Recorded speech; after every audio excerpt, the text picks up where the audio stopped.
Bonjour à tous et bienvenue à Catch Club. On se retrouve pour la review de WWE Super Showdown. Donc le show a été diffusé ce samedi matin sur AB1 à 11h. D'ailleurs j'en profite au passage pour souhaiter un joyeux anniversaire à Philippe Chéreau qui a eu 50 ans aujourd'hui. Merci de nous régaler depuis tellement longtemps en commentaire de la WWE et de la WCW à l'époque. Donc déjà petit détail, en fait j'ai pas beaucoup dormi parce que ce matin j'ai eu une urgence familiale, donc je me suis réveillé très tôt. Donc désolé si j'ai l'air totalement explosé, que j'ai des cernes, mais je suis assez KO. Du coup je viens de regarder le show en direct et donc je fais la review tout de suite tant que c'est encore frais. On va revenir sur les 10 matchs donc de WWE Super Showdown, voir ce qui était intéressant et qui est vraiment ressorti du show en fait au final. Mais avant, petite info, donc pour ceux qui l'ont raté, j'ai posté une petite vidéo news il y a 2 jours où je parle un petit peu de l'actualité de Catch Club, la deuxième FAQ qui va venir pour laquelle j'ai besoin de votre aide et de vos questions, le salon Paris Manga qui sera organisé les 20 et 21 octobre donc à Paris, sur lequel je serai présent car je suis invité et où surtout il y aura Sami Zayn de la WWE. Donc surtout pour ceux qui sont intéressés, n'hésitez pas à checker cette vidéo pour avoir les infos. Et comme d'habitude, n'oubliez pas de liker cette vidéo, de vous abonner à la chaîne et de cliquer sur la petite cloche pour ne rien rater. Donc déjà quelque chose que je vais dire tout de suite avant la review, c'est que je trouve qu'il n'y a pas vraiment eu grand chose de notable sur cet événement, à part bien entendu la fin de l'événement, et encore en fait c'était prévisible parce que moi ça fait des semaines que j'en parle par exemple sur la chaîne, donc on savait en fait que ça allait arriver, l'angle avec l'Undertaker, Kane et la DX. Donc le premier match c'était le match pour le titre par équipe de SmackDown entre The New Day et The Bar. Franchement c'est deux très bonnes équipes, donc je veux dire on est habitué à avoir de gros matchs entre ces deux équipes.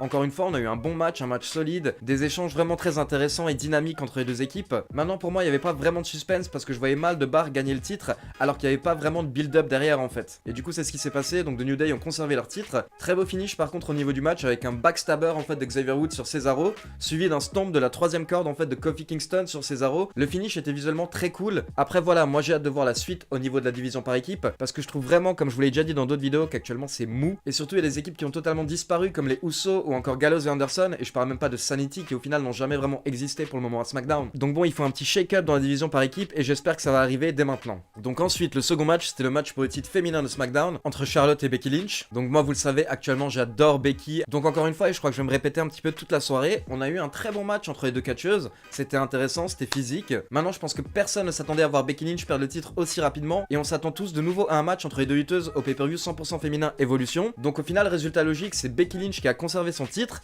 et on va dire que pour la première fois elle a vraiment agi comme une heel. En fait Becky à un moment était sortie aller chercher sa ceinture à l'extérieur, et donc Charlotte l'a attrapé et lui a porté le figure four, mais Becky donc à ce moment là a pris la ceinture et donc a frappé Charlotte avec la ceinture à ce moment là pour se sortir de la prise et donc forcément causer la disqualification.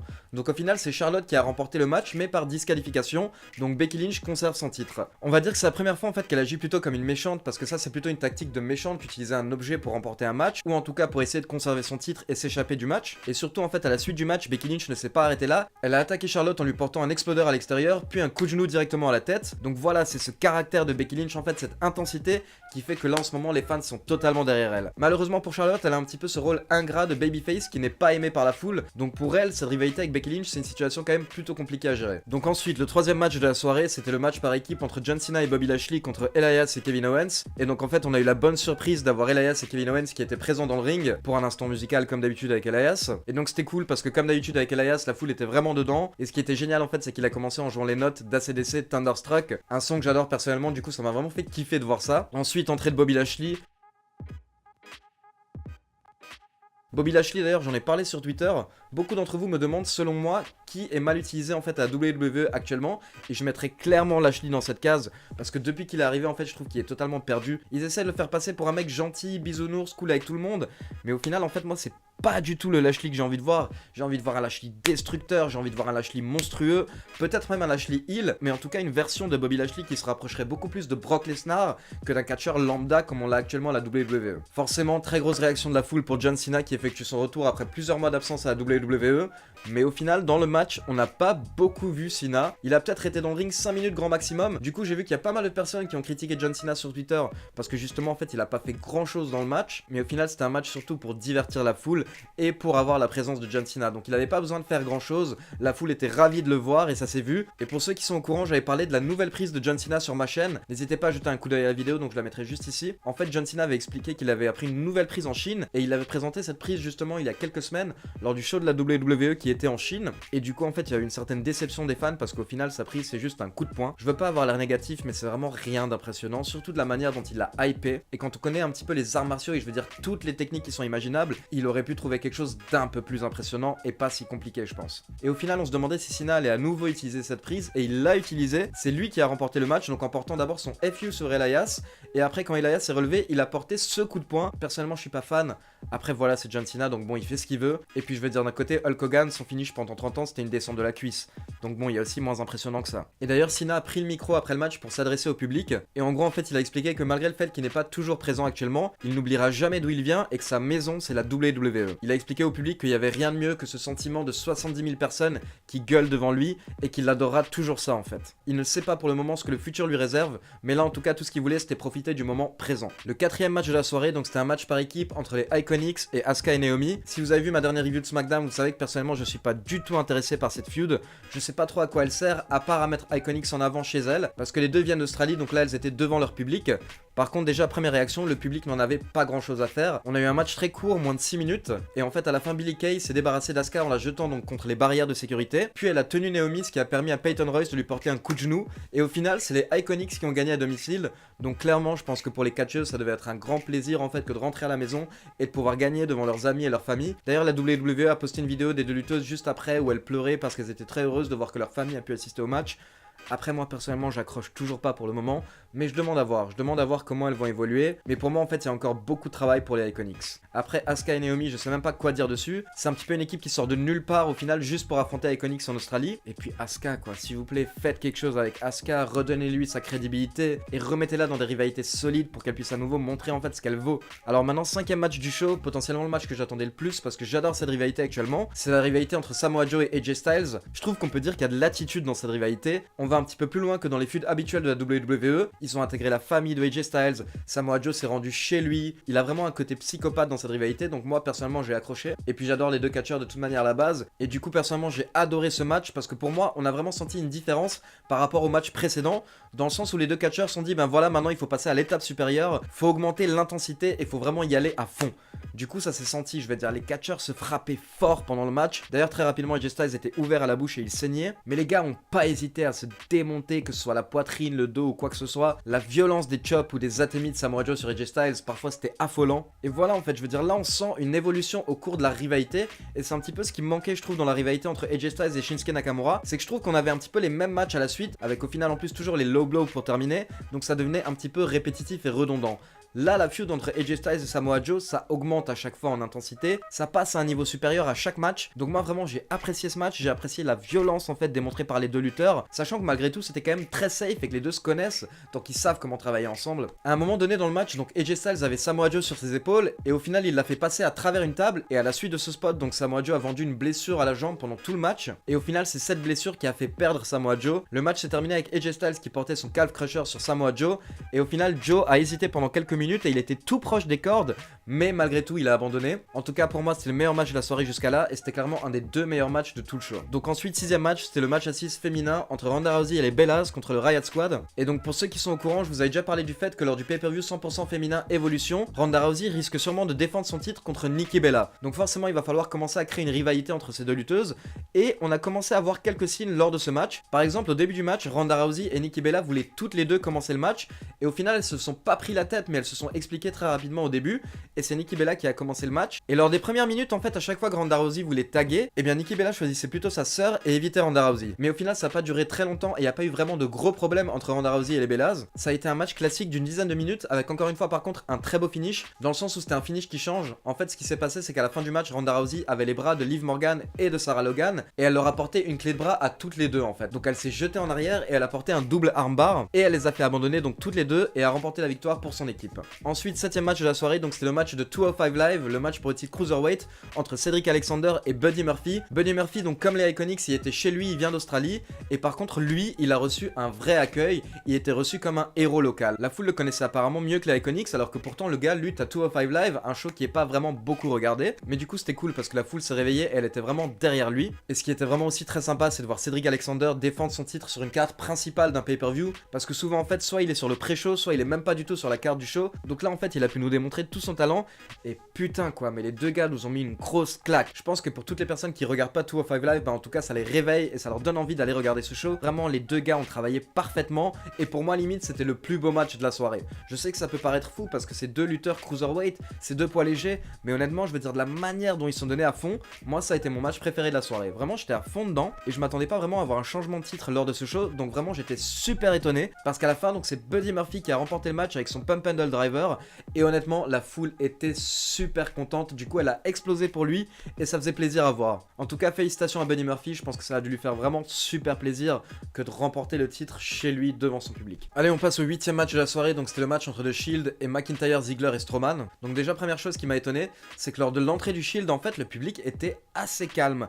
Alors que quand même merde quoi, c'est le Shield. Je vais dire normalement c'est censé être le plus gros clan de ces 10 dernières années à WWE. Et je veux dire habituellement quand ils font leur entrée normalement la foule explose. Et là au final vraiment ils ont reçu une réaction banale. Ce qui déjà est un mauvais signe pour moi parce que ça prouve que cette réunion du Shield est un petit peu trop forcée. Après deuxième remarque, je veux dire il faut pas oublier que Seth Rollins et Roman Reigns avaient dit qu'ils seraient les champions qui allaient défendre leur titre au contraire de Brock Lesnar. Et au final grâce à ce match à 6, on n'a pas de match pour le titre universel, pour le titre intercontinental et pour le titre par équipe. Bien joué. Et donc l'histoire de ce match en fait forcément c'était Dean Ambrose. La question c'était est-ce que Dean Ambrose allait trahir The Shield ou pas. Et donc forcément pour jouer sur scénario, ce qui s'est passé à un moment, c'est que Roman Reigns allait porter son Superman Punch à Drew McIntyre, mais McIntyre s'est poussé et au final Roman Reigns a frappé Dean Ambrose. Donc forcément Ambrose est tombé au sol et tu pouvais dire qu'il était énervé. Et donc quelques instants plus tard dans le match en fait il y avait Reigns et Seth Rollins qui étaient dans le milieu du ring. Et donc un petit peu à la manière du Shield en fait, Ziggler, Strowman et McIntyre se sont chacun positionnés à un côté du ring. Et en fait, Dean Ambrose s'est positionné dans le 4ème côté, et du coup les 4 entouraient de Shield comme s'ils allaient les attaquer, et ça donnait l'impression que Dean Ambrose allait trahir ses coéquipiers. Donc là, à ce moment-là, Ambrose donne un signal à McIntyre, Ziggler et Strowman de rentrer dans le ring, mais au final, lui, quand il rentre dans le ring, il pousse Reigns et Rollins, et il attaque directement Strowman. Donc pour tous ceux qui annonçaient une trahison d'Ambrose, ce n'est pas arrivé, et au final, c'est même lui qui a remporté le match pour son équipe en portant son Dirty Deeds sur Dolph Ziggler. Et donc à la fin du match, on a pu voir les 3 membres du Shield faire leur pause habituelle et montrer qu'ils sont clairement soudés actuellement. Alors maintenant pour la première grosse surprise du show, quelque chose que moi-même je n'ai pas vraiment compris pour le moment. Donc c'est le 9ème match de la soirée entre Daniel Bryan et The Miz. Il faut savoir que le vainqueur de ce match remporte un match contre AJ Styles pour le titre de la WWE. Donc les catcheurs font leur entrée, le match débute très intensément. D'ailleurs on a The Miz qui très rapidement porte en fait le running knee, le finish de Daniel Bryan sur Daniel Bryan, mais il ne remporte pas le match. Et en fait très rapidement au bout de 2 minutes 25, donc The Miz essaye de porter son finish, le Skull Crushing Finale sur Daniel Bryan. Mais Daniel Bryan le contre et porte un petit paquet et il remporte la victoire au bout de 2 minutes 25 de match.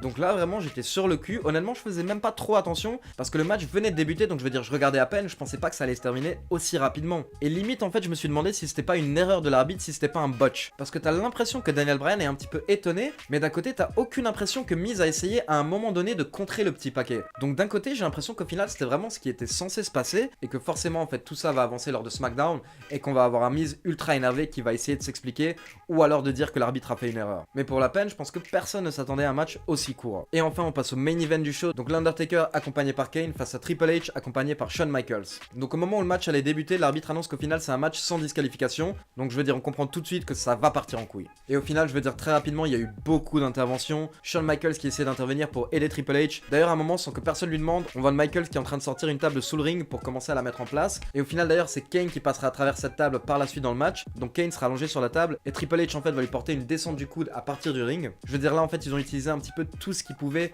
pour cacher le fait que les deux catcheurs sont limités. Je veux dire l'Undertaker qui a plus de 50 ans et plein de problèmes physiques, et Triple H pareil qui est assez âgé, forcément les deux ne peuvent pas nous sortir un très gros match. Donc malheureusement en fait c'était un match overbooké.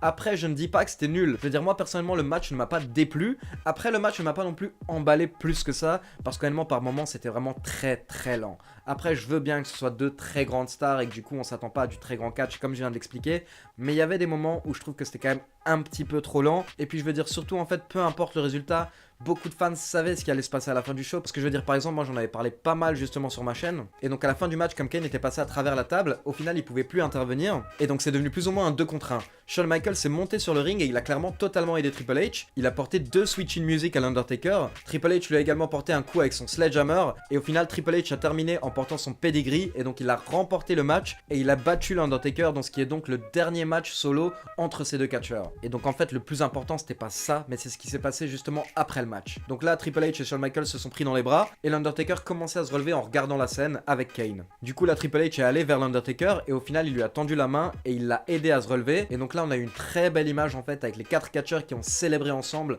pour la plus grande joie du public. Ça faisait plaisir en fait de voir 4 légendes qui se respectent et terminer en fait sur une note aussi positive. Mais non, pas du tout en fait. Avant que le show se termine, l'Undertaker et Kane se sont retournés vers Triple H et Shawn Michaels et ils les ont attaqués. Et donc là, l'Undertaker a chopé Triple H et lui a porté son Tombstone Piledriver. Et après ça, donc Taker et Kane se sont concentrés sur Shawn Michaels et l'Undertaker lui a porté un chokeslam à travers la table des commentateurs. Donc honnêtement, c'était un très gros moment et je pense que forcément, si t'es pas au courant en fait de ce qui va se passer, ça pouvait être génial. Maintenant, le problème, c'est que malheureusement, en fait, c'était évident depuis des semaines et que ça avait fuité un petit peu partout. Donc on s'attendait en fait à cette fin de show et c'est ça un petit peu qui a gâché la chose. Malgré tout, c'était quand même très bien joué et donc forcément, je pense que ça va nous mener aux différents matchs dont je vous avais parlé récemment sur la chaîne. Donc apparemment, pour vous expliquer ce qui va se passer, Shawn Michaels devrait maintenant sortir de sa retraite très prochainement pour effectuer plusieurs matchs à WWE.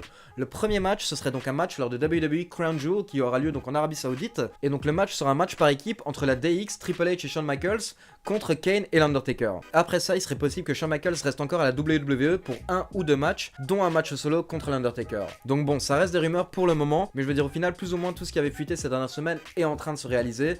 Donc je pense qu'on risque bien de voir Shawn Michaels sortir de sa retraite. Donc voilà, c'était ma review et mes réactions pour le show WWE Super Showdown. N'hésitez pas à me dire ce que vous avez pensé du show dans les commentaires, parce que moi justement j'ai un petit peu un avis mitigé. Je sais pas trop comment ressortir de ce show en fait. Il y a des choses que j'ai aimées, mais au final il y a beaucoup de choses que j'ai trouvé très moyen. Et du coup j'ai directement demandé en fait l'avis des gens sur Twitter après le show, et c'était vraiment mitigé. Il y a des personnes qui ont adoré le show, comme il y a des personnes qui ont vraiment trouvé en fait que c'était ridicule et que limite la WWE a encore une fois proposé un house show glorifié, on va dire. Comme d'habitude, n'oubliez pas de liker la vidéo. On se retrouve très rapidement avec les 5 news WWE de la semaine. Ciao tout le monde.